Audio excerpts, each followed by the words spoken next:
요한일서 3장 4절 말씀 한 목소리로 읽겠습니다.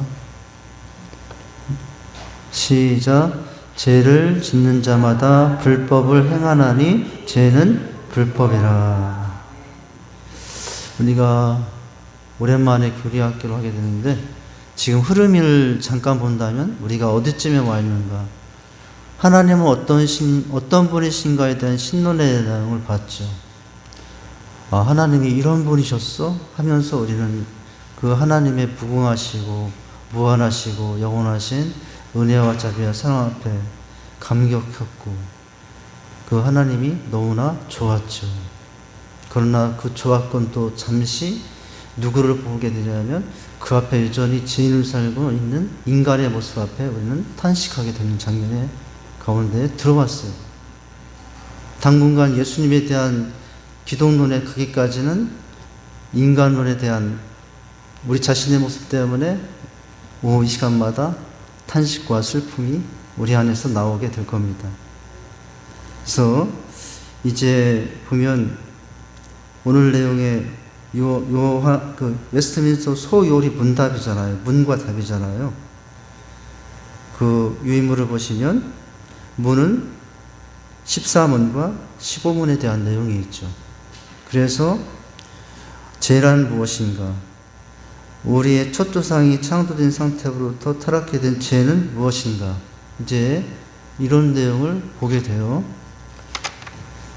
이 죄를 보면서 나를 보게 됩니다. 아, 하나님이 참 이런 분이셨어. 감탄과 놀람과 이제 찬양에도 불구하고 그런 하나님 앞에 나는 이런 자였어.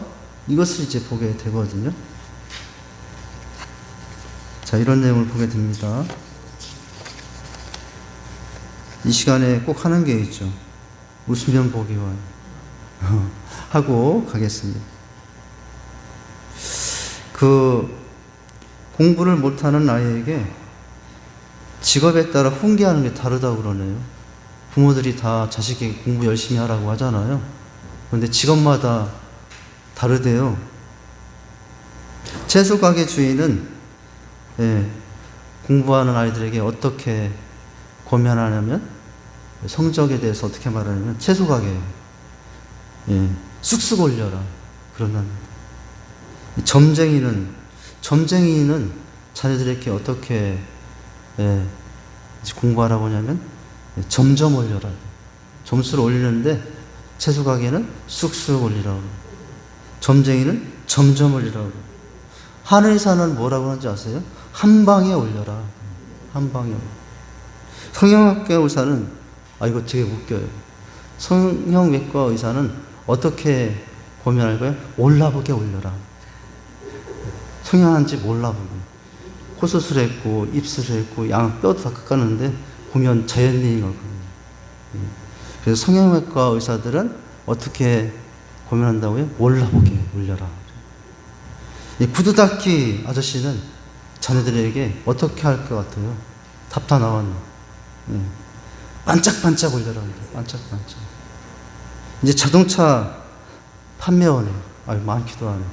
자동차 판매원은 자식들에게 성적을 올리라 할 때 어떻게 올리라 할까요? 차차 올려라. 차차 올려라. 근데 또 이번에는 백화점 주인은 자식들에게 공부할 때 점수를 어떻게 올리라고 하는지 아세요? 백화점 주인은 파격적으로 올려라. 파격적으로. 한 사람 나왔어요. 택시기사인데 총알택시기사가 있답니다. 이 총알택시기사는 아들, 딸들에게 어떻게 성적을 올리라고 할까요? 따따블로 옮겨라. 그렇게 한답니다. 목사는 어떻게 올리라고 할까요? 없어요. 그냥 목사는 없습니다. 하나 더 해야 되잖아요.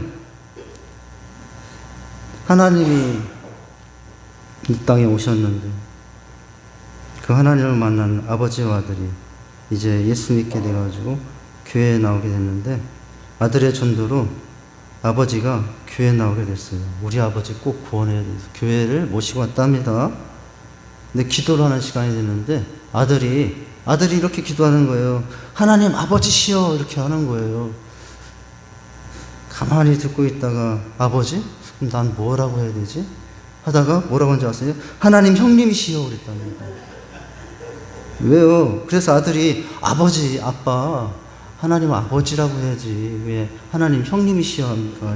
야 이놈아, 네가 하나님을 아버지시 하는데, 예, 이제 그 아버지가 나의 형님뻘 든다면은 나는 하나님 형님이시여 해야 되지 않냐고, 예, 그랬답니다.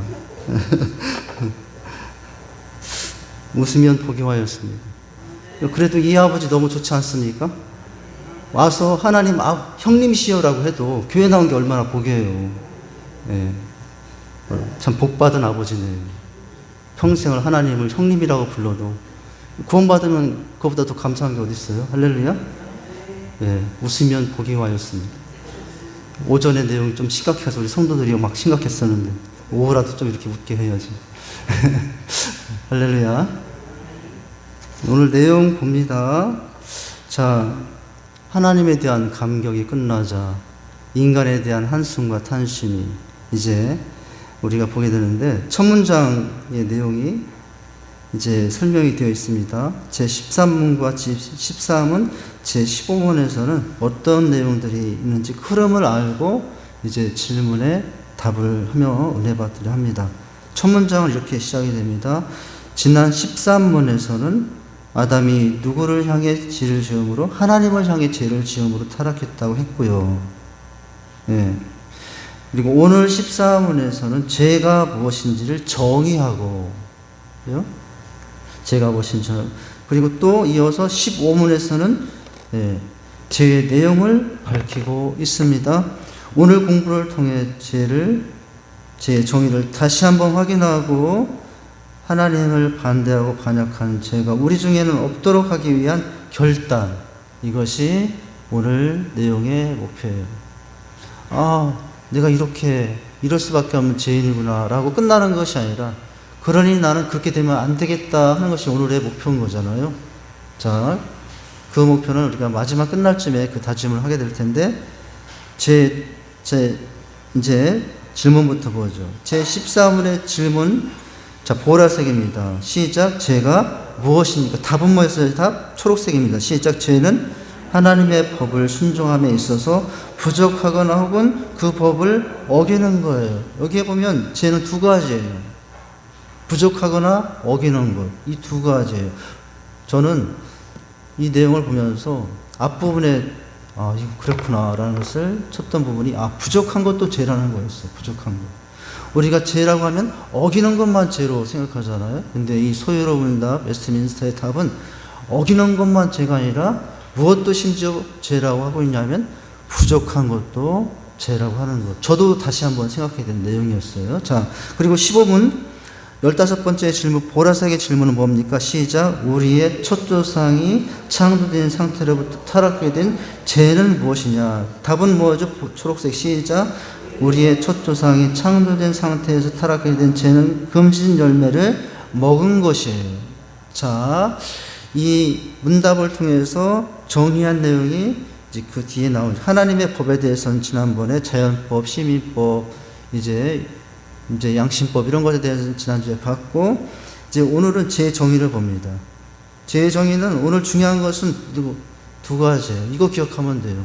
한번 따라서 하십니다. 부족하거나 어기는 것. 이 두 단어가 오늘 생각나면 되거든요. 죄란, 이것이라는 것. 누가 죄가 뭐예요? 이렇게 물으면 이 두 가지를 말하면 정답이 되죠. 자, 그렇다면은 이 부족하거나 어기는 것이 무엇인지 오늘 유인물을 통해서 다시 한번 보면 첫 문장부터 읽습니다. 시작. 에덴 동산에서 하나님께서는 사람들에게 거룩한 뜻을 나타나셨어요. 그 뜻이 무엇이냐면 창세기 2장 16절 10절에서 뭐라고 말씀하시죠? 여호와 하나님이 그 사람에게 명하여 이르시되, 명이죠. 명령하셨죠. 명하여 이르시되 동산 각종 나무의 열매는 내가 임으로 먹되 선악을 알게 하는 나무는 먹지 말라. 내가 먹는 날에는 어떻게 죽으리라? 반드시 죽으리라 라고 했죠. 자, 이 말씀에 보면 하라는 것과 하지 말라는 것이 나와죠. 이 이야기를 하면서 제가 청개구리 이야기를 했던 기억이 나네요. 네. 하라고 하면 늘 하지 않던 청개구리. 그런데 마지막 어머니의 의에 따라서 평생 엄마가 하라고 하는 것은 안 했는데 이제 하라고 하자라고 해서 어디에 묻었어요? 엄마는 반대로 할 줄 알고 물가에 묻으라고 하면 양지바른 좋은 기슭에 묻을 줄 알고 물가에 묻으라고 했더니 그래도 마지막에 회개했다고 해서 엄마가 하라는 대로 하자 해서 물가에 물어서 지금도 비가 오면 개구리들이 물가에서 개굴 한답니다. 이제 그 이야기를 쉽게 이야기하자면 하라는 것은 하고 하지 않는 것은 안 하는 우리 인간의 모습과 비교해서 말씀을 드린 적이 있잖아요. 자, 하라는 것과 하지 말라는 것이 나옵니다. 그런데 어떻게 했다? 하나님께서 동산 각종 나무의 열매를 마음대로 먹으라 하신 것은, 근데 왜 그래요? 사람의 동산 각종 나무의 실과를 먹으며 하나님께서 맡기신 일을 하라는 것이었고, 더 나아가서는 이 동산의 주인은 누구임을 늘 기억하게 하기 위한 것이냐면 하나님임을 늘 기억하게 하신 거예요. 여러분, 하나님이 아까워서 내가 먹어야 되는데 아담에게 뺏기고 싶지 않아서 먹지 말라고 한 게 아니었다고요. 선악과가 부족해서 먹지 말라고 한 것이 아니라 그 먹지 말라고 한 것은 그 선악과를 보면서 항상 주인은 누구다는 것을, 주인은 하나님이라는 것을 깨닫게 하려고 이 말씀을 하셨던 거예요. 라고 했어요. 그 다음 문장 보면 이렇습니다. 또 하나님이 세상을 지으시고 인생을 만드신 거룩한 뜻과 하나님의 피조물에 대해서 경영하시는 크신 경륜을 생각하고 깨달아 즐겁게 순종하면서 하나님의 맡기신 사명을 감당하라는 의미가 거기에 있었다라는 거예요. 네. 모든 피조물을 누가 경영하고 있다고요? 이 에덴 동산을 누가 경영하고 있다고요? 내가 아니라. 내가 아침부터 밤늦게까지 이 에덴 동산에 풀 메고 과일에게 약 주고 할지라도 결국 이 동산의 주인, 이것을 경영하는 것은 하나님이라는 것을 알게 하려고 명령하셨고, 경륜을 생각하고 깨달아 즐겁게 순종하면서 하나님이 맡기신 무엇을? 사명을 감당하라는 의미였어요. 그러므로 아담 부부는 어떻게 했어야 됐어요? 아담 부부는 하나님의 무엇을 깊이 생각하고 말씀을 깊이 생각하고 배우고 계속해서 하나님께 잘 무엇해 나가는 걸 순종하는 거예요. 자, 말씀을 깊이 생각하고 배우고 배운 다음에는 지식으로 쌓지 않고 잘 순종해 나감으로써 뭐예요? 하나님이 천지를 지으신 뜻과 사람을 이 세상에 살게 하신 그 의미를 알고 누구를 사랑하고 하나님을 더 사랑하고, 그리고 하나님께 무엇하고? 순종하고, 하나님께 순종하고 하나님과 교제하며 밀접하게 교제하며 살았어야 마땅했죠. 네. 자, 순종이죠, 순종. 근데 순종하지 않은 게 죄죠.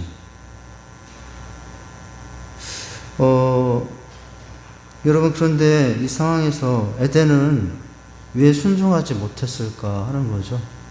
왜 순종하지 못했을까?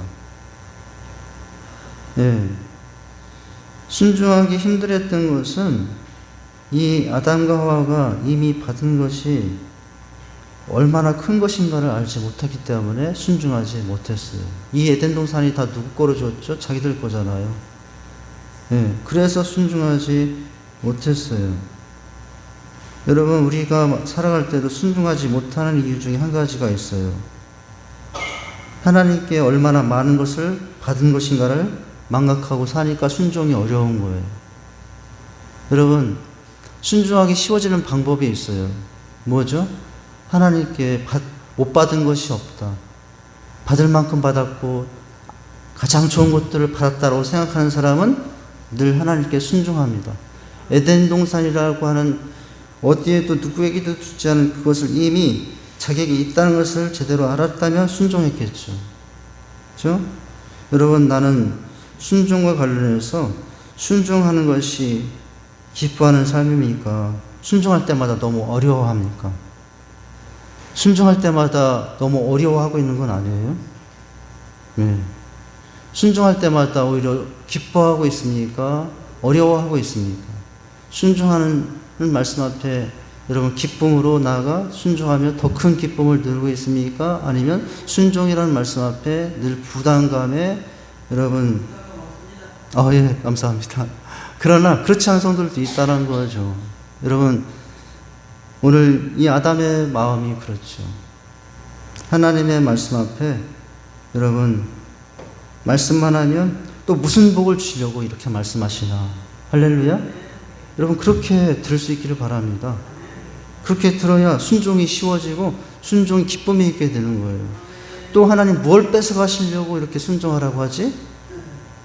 그렇게 하면 하나님 욕심쟁이야. 내 상황도 몰라. 내 형편도 몰라. 뭘 또 하라고 하시는 거야. 여러분 그러면 순종이 어려워요. 그러니까 하나님의 말씀을 주시면 뭘 또 축복하시려고 이런 말씀하시나라고 하시면서 여러분 그 말씀 붙잡으시기 바랍니다. 여러분 사단은 열을 주고 뭘 많이 줄 것 같잖아요. 그런데 사단은 어떠냐면은 하나를 주고 열을 뺏어가는 게 사단이라는 것은. 근데 하나님은 반대예요. 하나님은 순종을 통해서 한 개를 가져가시면 몇 개를 주신 분이 10개를 주신 분이 하나님의 은혜의 섭리인 줄 믿으시기 바랍니다. 오늘 이 청년 속에 이 아담이 하나님 앞에서 불순종의 모습은 왜 내 동산을 뺏어가려고 해? 그런데 여러분 하나님의 말씀을 지켰다면 에덴 동산 한 개가 아니라 10개, 100개 에덴 동산도 허락하실 하나님이에요. 여러분 순종이 안 되는 것은 죄라고 그랬는데 우리가 그렇게 되지 않기 위해서는 어떤 모습, 어떤 확신이 있어야 된다고요? 내가 받을 만큼 받은 사람이요 축복 속에 이미 큰 축복 속에 살고 있다는 사실을 감격하고 살기를 바랍니다. 그러면 순종이 쉬워지는 거죠. 그러면 순종하지 말라고 해도 순종하게 되는 거예요. 그러면 주님 앞에 나오지 말라고 해도 주님 앞에 나오게 되어 있는 거예요. 자, 그 다음 문장 보실까요? 자, 그뿐만 아니라부터죠. 거깁니까? 자, 그뿐만 아니라 또 하나님께서 분명히 하지 말라 하신 것은 어기고 자기 마음대로 하는 것도 역시 죄라는 거예요. 내 마음대로 하는 게 뭐예요? 죄죠. 요한일서 3장 4절에서 죄를 짓는 자마다 불법을 행하나니 죄는 불법이라고 가르치십니다. 죄는 하나님의 법을 어기는 것이죠. 그래서 마음대로 하는 것. 여러분 우리는 마음대로 하는 것에 대해서 내 마음대로 하는 것에 대해서 그게 자유라고 착각하기 쉬워요. 근데 여러분 내 마음대로 하는 것에 거기에 또 다른 기쁨이 있고 또 다른 즐거움이 있다라고 착각하기 싫습니다. 그건 착각이에요. 여러분 내 마음대로 하는 삶 속에 참된 기쁨과 여러분 위로와 하나님의 더 큰 영광이 있는 게 아니라 말씀대로 사는 삶에 더 큰 하나님의 위로와 기쁨이 있는 줄 믿으시기 바랍니다. 우리는 마음대로 사는 사람이 아니라 말씀대로 살아가는 사람이 될 수 있기를 바라요. 네. 마음대로 사는 것에는 여러분 자유함이 있으나 더 큰 허무와 무의미만 남습니다. 말씀대로 사는 삶에는 당장은 어려운 것 같으나 거기엔 더 큰 의미와 보람과 기쁨과 하나님의 위로가 그 속에 있다는 사실을 기억할 수 있기를 바랍니다. 자, 법을 어기는 자입니다. 죄는 하나님의 법을 어기는 것이에요. 내 마음대로. 자, 하지 말라, 먹지 말라고 분명히 하나님께서 명령하십니다. 이 명령은 누가 하신 명령이에요? 천지 만물을 창조하신 만유의 주권자 하나님. 인간을 창조하신 우리의 주권자 대신 하나님께서 내린 명령이죠. 그러므로 이 명령은 사람이 마땅히 또는 당연히 지켜야 될 이제 말씀인 것입니다. 또한 이 명령은 사람이 에덴 동산을 넉넉히 지킬 수 있는 명령이었다고 하죠. 예. 여러분 그 에덴 동산의 실과 중에 이 선악과만 떠먹지 않은 것 넉넉히 지킬 수 있는 내용이에요. 그 더 좋은 열매들이 주변에 있고 더 큰 열매들이 주변에 얼마든지 있을 수 있는 상황이기 때문에 예. 그런데도 넉넉히 지킬 수 있는데 저거 먹지 말라고 그러는데 먹으면 뭐가 있지? 라고 하면서 먹는 게 죄잖아요. 자, 하나님께서는 사람들이 감당하지도 못할 일들을 하게 하심으로 무거운 짐을 지우고자 하시는 것은 아니라는 거죠. 하나님이 어떤 분이심을 알고 이런 하나님께서 왜 선악을 알게 하는 나무의 열매를 따먹지 말라 하시면서 알았다면 쉽게 순종할 수 있는 명령이었어요. 하나님의 명령은 당장 우리가 하는 삶에 불편함을 주는 것 같고, 여러분 그 말씀대로 사는 것이 또는 어리석어 보일 수 있고 미련해 보일 수도 있지만, 그러나 어떻게 하는 것이 여러분 바른 자세예요? 그래도 그 말씀을 믿고 따르는 거예요. 왜요? 하나님이 하신 말씀이니까. 살아계신 하나님 모든 것을 주관하시는 말씀이 하신 분이니까. 그 하나님은 말씀대로 행하시는 분이니까. 자, 그런데 인간은 보기에 좋고 먹기에 좋은 나무들이 충분했음에도 불구하고 선악과를 따먹음으로 하나님의 범죄했던 것입니다. 하나님께서 하지 말라 하신 말씀을 어기고 불순종하는 것, 그것이 죄다라고 하는 거예요. 자, 이제 3번 부족하거나 어기는 것에 관해서 반복되는 내용인데 좀 보죠. 여러분 오늘 말씀에 두 가지를 기억하면 된다고요. 죄는 뭐냐? 부족하거나 어기는 것. 한번 따라서 하시면 부족하거나 어기는 것. 자, 이 두 단어가 오늘 이제 머리에 남으면 되는데, 자, 이제 첫 문장부터 보죠. 죄는 무엇입니까? 제 13원의 답에서 말하는 하나님의 법을 순종함에 있어서 무엇한 것, 부족한 것과 하나님의 법을 어기는 것은 비슷한 말이죠. 비슷한 말이에요. 부족한 것, 어기는 것. 부족한 것이 어기는 것이 될 수 있고, 어겨서 부족한 것이 될 수 있고. 큰 차이는 없어요. 굳이 구분하자면 뭐예요? 전자는 하나님의 무엇을, 법을 적극적으로 순종하는 자세가 부족한 것이죠. 후자는 하나님의 법을 아예 어기는 거예요. 그러니까 여러분 모두 죄라고요? 하나님의 법을 아예 어기는 것은 당연히 죄고, 우린 그건 알잖아요. 하나님의 법을 아예 어기는 건 죄라는 걸 우린 당연히 알아요. 그런데 문제는 그 앞에 부분이죠. 부족한 것. 사실은 이것도 죄라고 하는 거예요. 근데 우리는 부족할 뿐이지 이게 죄가 라고 생각하고 이제 있을 때가 있잖아요. 자, 이제 그렇다고 하는 거죠. 그 다음 문장, 로마서 2장 14, 15절은 율법 없는 이방인이 본성으로 율법의 일을 행할 때에는 이 사람은 율법 없이도 자기가 자기 율법에 대하니 이런 이들은 그 양심이 증거가 되어 그 생각들이 서로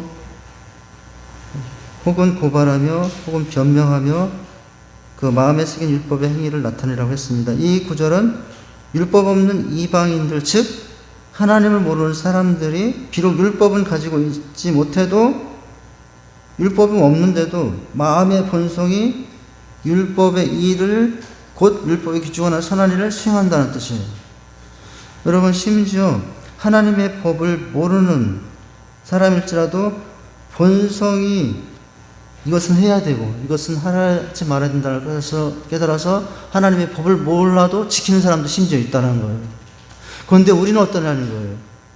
하나님의 법을 제대로 알지 못해서 그 심령의 마음속에 하나님이 만들어 주신 양심의 법에 따라서 몰라도 지키는 저 세상 사람들도 있는데, 근데 뭐예요? 우리는 법을 알면서도 왜 그러냐는 거죠.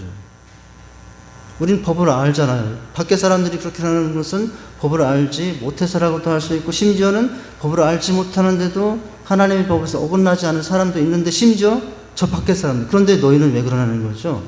이미 하나님의 법을 알고 있잖아요. 그렇다면 모르는 것보다는 당연히 그 말씀 앞에 더 온전히 서야 되는 것이 우리의 모습이라는 거죠.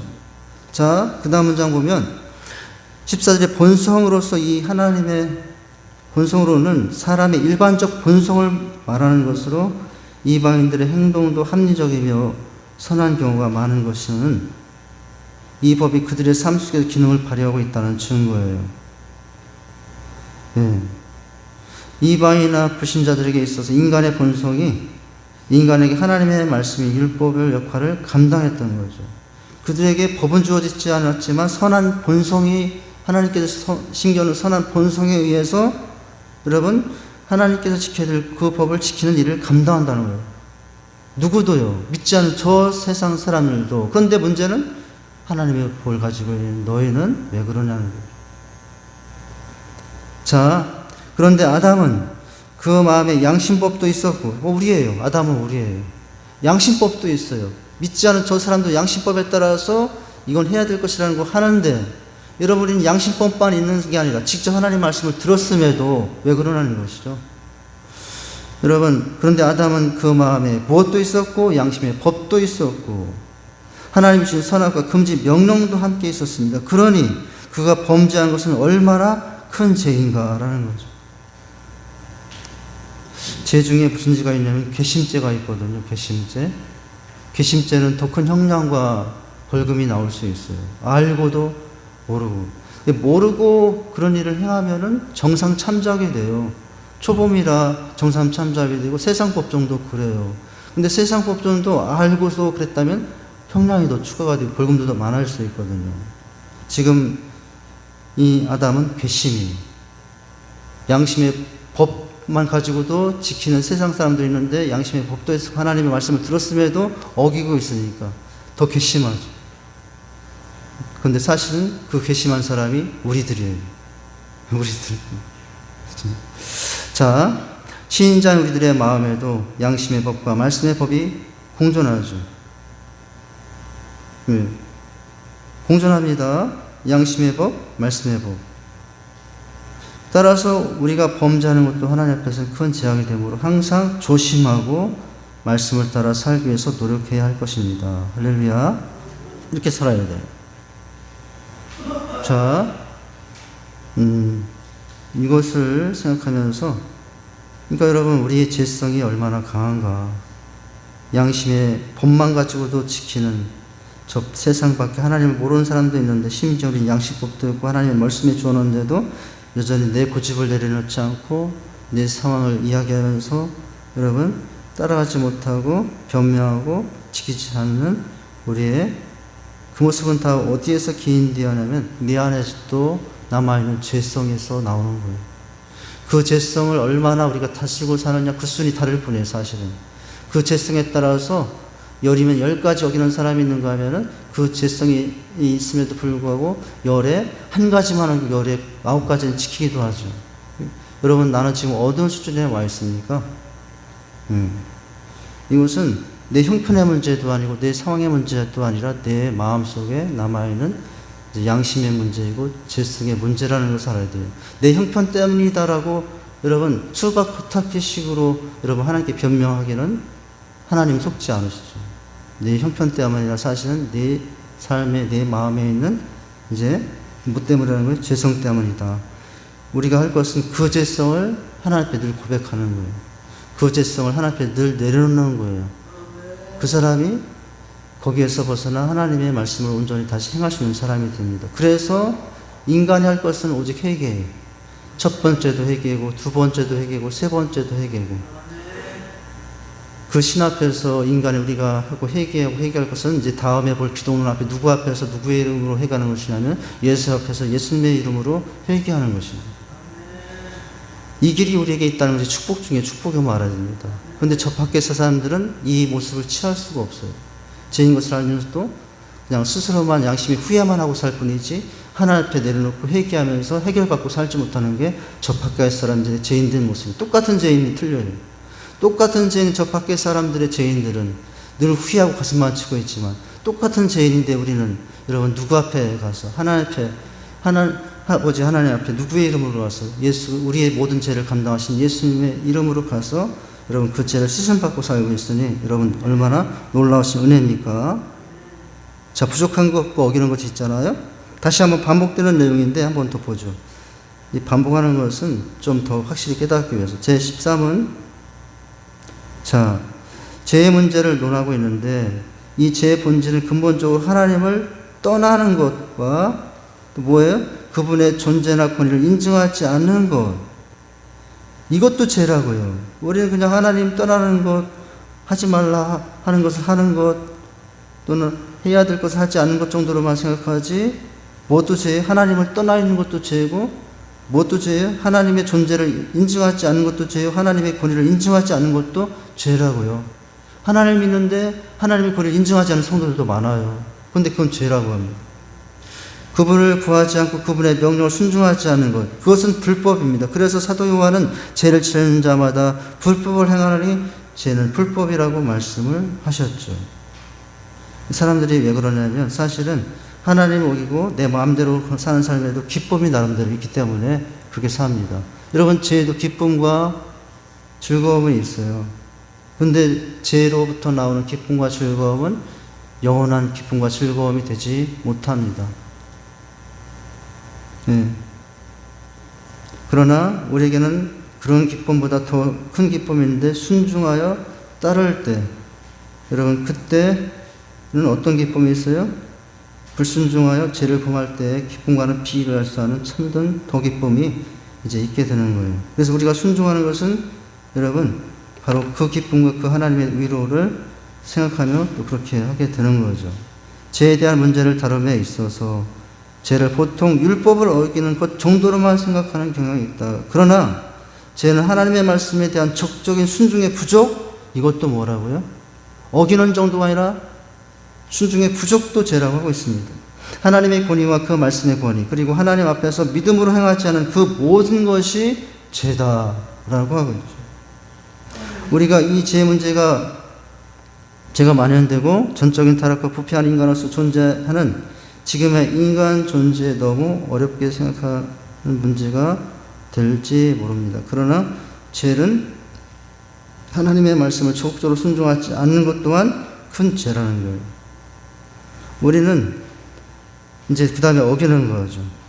우리는 어기는 것만 죄로 생각하는 경향이 많다고요. 부족한 것은 죄로 여기지 않다고. 그런데 오늘 말씀 보니까 부족한 것도 죄로 정의되고 있다고 하는 거예요. 자, 마지막 어기는 것까지 보죠.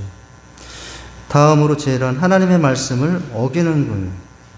하나님께서 원하지 않는 것을 어기는 것을 말씀합니다. 그래서 율법의 조항들을 어기는 겁니다. 십계명의 하나님의 관계를 다루는 부분과 사람의 관계를 다루는 부분에 있어서 하나님께서 명하신 부분들을 범하는 것을 의미합니다. 1계명과 세계명, 5계명에서 6계명까지. 자, 그리고 하나님께서 금지한 것들을 어기고 적극적으로 내지는 소극적으로 범하는 것을 죄라고. 이것은 우리가 이해 못할 내용이 아니죠. 다 읽으면서 다 이해할 만한 내용이에요. 자, 따라서 죄에 대한 정의를 내리면서 죄란 하나님께 적극적으로 순종하지 않는 것, 그리고 하나님께서 하나님의 법을 범하는 모두를 포함합니다. 죄란 거룩하신 하나님을 반역하는 것이죠. 그렇기 때문에 하나님께서는 늘 죄에 대한 경고를 하시고 미리 예방하게 하십니다. 첫사람 아담은 하나님을 순종할 모든 조건과 환경, 그리고 자유의지와 능력을 가졌지만 불순종하고 선악과를 따먹음으로 뭐를 범했어요? 죄를 범했죠. 어기는 것. 이해가 되지는 않습니다. 다 이해가 되죠. 그리고 하나님께서 이미 경고하셨고 금하신 것을 범함으로 하나님과 같이 되라는 사단의 유혹을 따랐어요. 그리고 그 후손을 하나님의 면전에서 추방되었던 것이죠. 이 죄 문제를 다루는 면에 있어서 어떻게 하든지 죄 문제를 약화시키거나 죄 문제를 회피함으로 죄 문제를 해결하는 시도가 있는데 이것은 바르지 않다. 일례로 든다면 부족한 것은 죄가 아니야. 어기는 것은 죄지. 우리는 그렇게 타협할 수 있는데 오늘 말씀해 보니까 그것도 죄라는 것을 깨닫아요. 그것도 죄라는 거예요. 그러니까 이 죄 문제를 성도들의 양심, 성도들이 너무나 고통스러울까봐 여러분 죄가 아닌 것처럼 설교들, 그렇게 성도들 우위로 하려고 하면 그건 사건 목적이죠. 죄인 것을 바르게 외칠 수 있습니다. 어디서 어떤 돌이 날아오더라도, 어떤 비난의 화살이, 어떤 눈빛이 오더라도 말씀대로 전해지고 성도들이 바른 판단과 바른 방향으로 갈 수 있도록 해주는 것이 참된 목자라고 할 수 있어요. 사건 목자는 평안하다, 좋다, 잘한다, 문제없다, 지금대로 하면 된다. 이건 사건 목자예요. 진짜 참 목자가 되려면 돌을 맞을 상황이더라도, 돌이 날라오더라도 에레미야는 그러다가 바른 소리 하다가 구덩이에 묻히기도 했잖아요. 듣기 싫다고. 왜 그렇게 말하냐고. 그렇게까지도 했잖아요. 그러니까 우리가 약화시키거나 죄의 문제를 회피해서 죄가 아닌 것처럼 해서 성도들을 가짜로 위로하려고 하는 것은 잘못됩니다. 그런데 보면 저도 그럴 때가 많은 것 같아가지고, 양심이 저도 그럴 때가 많은 것 같아가지고 좋은 게 좋다고 좋게 해주자 하고서 이렇게 손들을 위로한다고 하면서 그렇게 못하고, 아닌 것은 아니라고 못하고, 이렇게 하는 제 모습도 이제 스쳐 지나갑니다. 자, 이것은 바르지 못합니다. 마지막 문장 같이 읽죠. 시작. 하나님께 진실로 죄를 지었음을 고백하고 통회하며 하나님께 용서를 구하고 하나님의 용서를 받아야 합니다. 할렐루야. 자, 한번 따라서. 죄는 부족한 것도 죄고 어기는 것도 당연히 죄입니다. 네, 기도하겠습니다. 하나님 아버지, 오늘 놀라우신 하나님 앞에서 연약한 우리 인생에 갖는 죄된 속성을, 죄된 모습들을 하나님 보게 됩니다. 이 모습들이 다른 누구의 모습이기 전에 바로 나의 모습이고 또 나의 연약해진 죄된 어두운 부분임을 바라보게 됩니다. 그러나 우리에게 소망이 있는 것은 참으로 이 모든 것을 가지고 하나님 앞에 나아가 또 통회하며 회개할 때 우리 하나님은 얼마든지 용서하시며 또 우리의 삶에 또 다른 은혜를 베푸신 하나님임을, 예수 앞에서 그런 은혜를 하나님을 늘 기억하고, 하나님 다시 일어나 또 믿음의 길을 가고 다시 일어나 또 믿음의 길을 갈 수 있는 저희의 삶이 되게 주옵소서. 예수님 이름으로 기도하옵나이다. 아멘.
지구상에 생존하는 모든 펭귄 중에서 가장 키가 크고 체중이 많이 나간다는 황제 펭귄에 대한 이야기를 들었습니다. 남극에서만 서식하는 황제 펭귄이 어른이 되면 최고 122cm에 몸무게는 22kg에서 37kg까지 나가고 보통 20년 정도를 사는데 황제 펭귄은 특별히 가족애가 남다르다고 합니다. 우선은 부부애가 그렇습니다.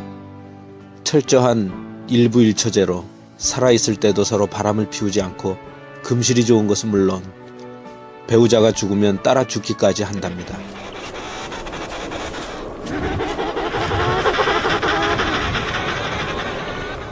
또 하나는 부모의 정입니다.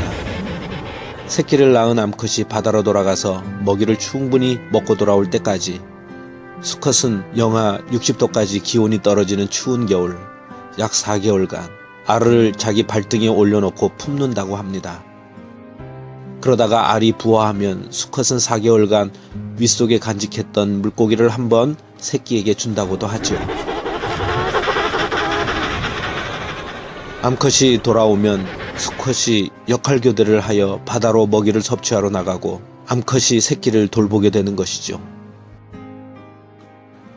암컷이 먹이를 구하러 나간 동안 새끼 펭귄이 추울까봐 자기 발등에 올려놓고 그 거센 바람을 등으로 막으며 우두커니 서서 몇 시간이고 기다리는 수컷의 그 모습, 얼마나 장엄한 광경인지요. 우리도 이런 장엄한 광경의 주인공이 되기를 소망합니다. 내가 사랑하는 사람들이 추워할까봐 내 마음에 올려놓고 품는 그런 사람, 거센 세상의 바람을 우직하게 자기 등으로 막아내는 그런 사람, 우리 주님 오시기만을 언제까지라도 기다리는 그런 믿음, 그런 소망, 그런 사랑을 우리 모두 갖게 되기를 소망해 봅니다.